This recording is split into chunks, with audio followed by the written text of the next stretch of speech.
Putin's state-run media admits Russian-speaking Ukrainians fighting back.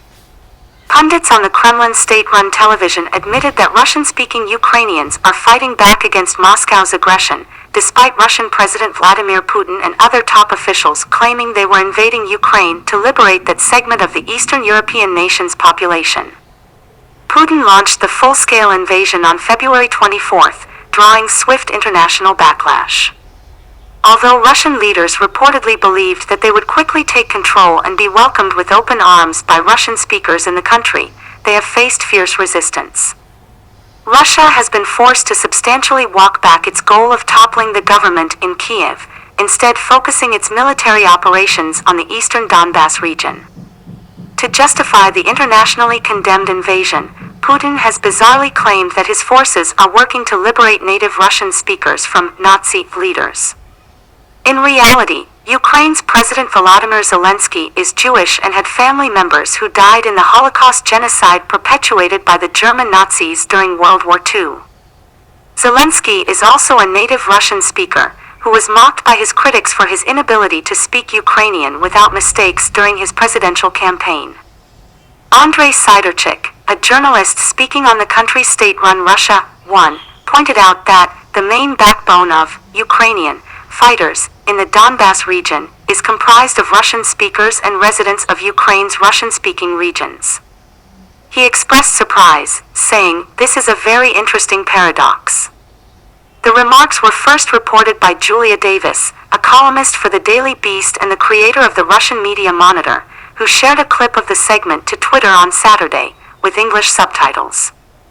The journalist blamed an ideology that was installed in Ukraine since the collapse of the Soviet Union. Ukraine has been an independent nation since 1991, with Putin saying publicly on numerous occasions that he does not believe Ukraine should be an independent country, expressing his desire to reconstitute the long-defunct Russian Empire. Siderchik went on to argue that Russia would only be able to accomplish its goals by erasing Ukraine's history of the last 30 years, claiming that the Eastern European country needs denazification, repeating the Kremlin talking point. Television host Olga Skabeva later asserted that there should be one Ukraine, ours in its entirety. Newsweek reached out to the Russian Foreign Ministry for comment. Read more. Ukraine official slams Macron for saying Russia should not be humiliated. Putin skirts talk of special operation as Ukraine war takes toll, report. Russia bets on medieval attrition approach as Ukraine losses mount. The US and NATO allies have implemented stringent sanctions targeting the Russian economy, Moscow elite and Putin himself in response to the invasion. They have also provided billions of dollars of weapons and humanitarian aid to the country. Although Ukrainians largely repelled Russia's westward advance, forcing Putin to significantly minimize his goals, the country is still facing heavy losses as the war has now lasted more than 100 days.